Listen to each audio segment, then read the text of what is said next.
পঞ্চম শ্রেণী। তো আজকে আমরা সমাধান করব পঞ্চম শ্রেণীর বাংলা পৃষ্ঠা 72 এবং 73। ঠিক আছে, তো এই দুটি পৃষ্ঠা কমপ্লিট করব। তো এটি হচ্ছে আমাদের কোন গল্পের সেটি আমি তোমাদের দেখিয়ে দিই। এটি হচ্ছে অবাক জলপানের গল্প। ঠিক আছে, অবাক জলপানের গল্প। এগুলো হচ্ছে রিডিংয়ের পরে এই যে এখানে আছে 72 ও 73 পৃষ্ঠার প্রশ্ন, তারপরে হচ্ছে শূন্যস্থান, শব্দের অর্থ, এগুলোই, তারপর কর্ম অনুশীলন আছে, এগুলোই। তো ভিডিওটি শুরু করার আগে বলে রাখি, চ্যানেলটি সাবস্ক্রাইব করে পাশে থাকবেন। আর এটি হচ্ছে আমার দ্বিতীয় চ্যানেল। আমার আরও একটি চ্যানেল আছে, সেটা হচ্ছে অনলাইন ক্লাস, আর এটি হচ্ছে আমার দ্বিতীয় চ্যানেল অনলাইন ক্লাস 2। প্রোফাইলও সেম একই দেওয়া, এই কারণে একই দিয়েছি যাতে তোমরা সবাই বুঝতে পারো এটি আমারই চ্যানেল। তো সবাই এই চ্যানেলটি সাবস্ক্রাইব করে দিও। তো এটি হচ্ছে 2 নাম্বার। তো 2 নাম্বারের আগে 1 নাম্বারে আছে নাটিকাটির মূল ভাব জেনে নিই। হ্যাঁ, তো এটি হচ্ছে কবিতা, যে গল্পটি, ওই গল্পটির হচ্ছে মূল ভাব। তো এইরকম মূল ভাব কিন্তু পরীক্ষায় 5 নাম্বারে আসে। হ্যাঁ, তো আমরা এখন এটির মূল ভাবটি পড়ব। সুকুমার রায়ের অবাক জলপান একটি নাটিকা। ছোট নাটকের নাটিকা বলে। এতে একটি গল্প বলা হয়েছে অবাক জলপান। নাটিকার কাহিনী হচ্ছে ভীষণ তৃষ্ণার্ত একটি লোক তৃষ্ণায় নানান জনের কাছে গিয়ে জল চাইছে, কিন্তু কেউ তাকে জল দিচ্ছে না, বরং তার কথা বলার মধ্যেও নানা রকম খুঁত ধরেছে। শেষ পর্যন্ত বেশ বুদ্ধি খাটিয়ে ফোন দিয়ে একে এক বিজ্ঞানীর নিকট থেকে সে জল আদায় করল। অনেক সময় আমরা অপরের কথা বুঝতে ভুল করি, এই নাটিকায় তা মজা করে দেখানো হয়েছে। তো এই ছিল আমাদের মূল ভাব। এখন আমরা চলে যাব 2 নাম্বারের শব্দগুলো পাঠ থেকে খুঁজে বের করে অর্থ বলবো। ঠিক আছে, তো চলো আমরা উত্তরটি তোমাদের দেখিয়ে দিই। গৃহস্থ অর্থ কি? গৃহস্থ, সংসারী লোক। বরকন্দাজ এর অর্থ কি? বন্দুকধারী সিপাই বা রক্ষী। চেষ্টা এর অর্থ কি? তৃষ্ণা, পিপাসা। তারপর আছে খাটিয়া এর অর্থ কাঠের তৈরি খাট। এক্সপেরিমেন্ট এর অর্থ কি? পরীক্ষা নিরীক্ষা।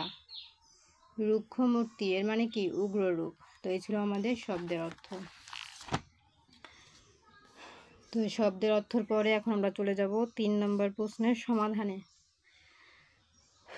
3 নম্বর প্রশ্নে এখানে কি বলা আছে? ঘরের ভিতরের শব্দগুলো খালি জায়গায় বসিয়ে বাক্য তৈরি করি। এই যে এখানে যে আমাদের উত্তরগুলো দেওয়া আছে, এই উত্তরগুলো এর মধ্যে কোনটি কোন জায়গায় বসবে সেটি আমাদের লিখতে বলা হয়েছে। তো চলো আমরা এগুলো লিখি। কতে আছে ড্যাশ বাড়ি দুপুর রোদের দরজা এঁটে সব ঘুম দিচ্ছে, তাহলে কি হবে? সঠিক উত্তর হবে গেরস্ত। এই যে আমি এখানে ক দিয়েছি, তোমরা কিন্তু এটি ক দিবা না, তোমরা এই গেরস্থটি এর মাঝে লিখবা। তারপরে আছে বরকে কি আপনি ড্যাশ বলেন? বরকে কি আপনি বরকন্দাজ বরকন্দাজ বলেন?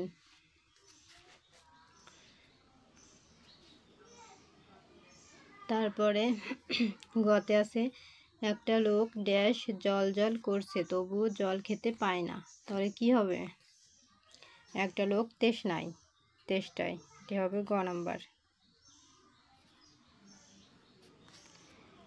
তারপরে ঘতে আছে কি? পথিক ক্লান্ত হয়ে অবশেষে ড্যাশ উপর বসে পড়ল, তাহলে কি হবে? পথিক ক্লান্ত হয়ে অবশেষে খাটিয়ার উপর বসে পড়ল, এটি হবে ঘ নাম্বার।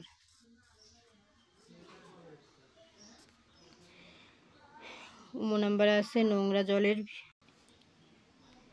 ভিতর কি আছে তা ড্যাশ করে বলা যাবে, তা এক্সপেরিমেন্ট করে বলা যাবে, এটি হবে উম নাম্বার। চ নাম্বারে আছে কি? ড্যাশ লোকটিকে দেখলেই ভয় লাগে, তাহলে কি হবে? ড্যাশ লোকটিকে দেখলেই ভয় লাগে, রুক্ষমূর্তি লোকটাকে দেখলে। তাহলে আমাদের 3 নাম্বার কমপ্লিট, 72 পৃষ্ঠা কমপ্লিট। এখন আমরা চলে যাব কোথায়? 73 পৃষ্ঠার সমাধানে। 73 পৃষ্ঠাতে 4 নাম্বারে বলা আছে প্রশ্নগুলোর উত্তর বলিও লিখি। ক থেকে চ পর্যন্ত প্রশ্ন আছে। হ্যাঁ, তো ক নম্বরে বলা আছে বোবা জল বলতে কি বোঝায়। তো চলো আমরা উত্তরগুলো দেখে নিই একে একে। বোবা জল বলতে কি বোঝায়? উত্তর হবে বোবা জল বলতে ডিস্টিল ওয়াটারকে বোঝায়। একে পরিশ্রুত জলও বলা হয়। এ ধরনের জলে কোনো স্বাদ থাকে না বলে একে বোবা জল বলা হয়েছে। খ নম্বরে আছে জলাতঙ্ক কাকে বলে? উত্তর জলাতঙ্ককে ইংরেজিতে বলে হাইড্রোফোরিয়া। এ রোগে আক্রান্ত মানুষ জল খেতে পারে না, এমনকি জল দেখলেই ভয় পায়। সাধারণত কুকুরে কামড়ালে জলাতঙ্ক রোগ হয়। কুকুরের জিহ্বায় যে বিষাক্ত লালা থাকে তা মানুষের শরীরে প্রবেশ করলে এ রোগের সৃষ্টি হয়। গ নম্বর জলের তেষ্টায় পথিকের মন ও শরীরের অবস্থা কি হয়েছিল ব্যাখ্যা করো।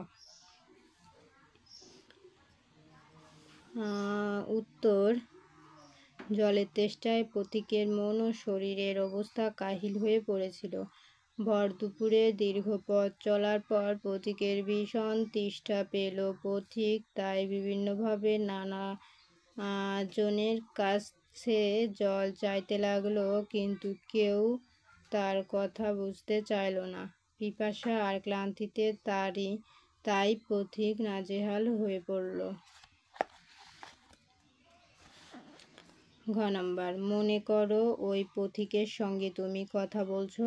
তোমাদের দুজনের কথোপকথন কেমন হতে পারে তা নিজের ভাষায় লেখো। উত্তর অবাক জলপান নাটিকার পথিকের সঙ্গে আমার যেরকম কথোপকথন হতে পারত তা নিচে দেওয়া হলো। পথিক খোকা ভীষণ তৃষ্ণা পেয়েছে, একটু জল এনে দেবে? আমি অবশ্যই চাচা, পাশেই আমার বাড়ি, আপনি ওখানে চলুন, পানি পান করে কিছুক্ষণ বিশ্রাম নেবেন। পথিক ঠিক আছে খোকা, তোমাকে ধন্যবাদ। নম্বর পথিককে এক বৃদ্ধ কত রকম জলের কথা শুনিয়েছিল? নামগুলো লেখো। উত্তর হবে পথিককে এক বৃদ্ধ 5 রকমের জলের কথা শুনিয়েছিল। এগুলোর নাম কুয়োর জল, নদীর জল, পুকুরের জল, কলের জল ও মামাবাড়ির জল। 6 নম্বর তুমি তোমার সহপাঠীর সাথে আলোচনা করে ইচ্ছেমতো একটি নাটিকা লেখো। উত্তর আমি রাজু মজুমদার আমার সহপাঠীর বন্ধু ওমর ফারুকের সাথে আলোচনা করে একটি নাটিকা লিখেছি, এটি নিম্নরূপ। তো চলো আমরা এটি দেখি। এই যে এটি আসলে এতটাই বড় যে আমার পড়ার মতো অবস্থা নেই। আমি এরকম ধরেছি, তোমরা স্ক্রিনশট দিয়ে নাও, ঠিক আছে? এই যে তো এখন 5 নাম্বার আছে শিক্ষকের সহায়তায় একটি নাটিকাটি শ্রেণীকক্ষে অভিনয় করো। তো এটি হচ্ছে এই যে আমরা যেটি দেখালাম না, এই যেরকম নাটিকাটি অভিনয় করো, ঠিক সেম এইরকমই তোমরা চাইলে এটিও দিতে পারো শিক্ষকের কাছে, ঠিক আছে? তো এটির উত্তর গাইডে দেওয়া নাই, এটি দিতে হবে তোমাদের। তো আজকের মতো এই পর্যন্তই। দ্বিতীয় পর্বে অন্য ক্লাসের ভিডিও দেখার জন্য অবশ্যই সাবস্ক্রাইব মাই চ্যানেল।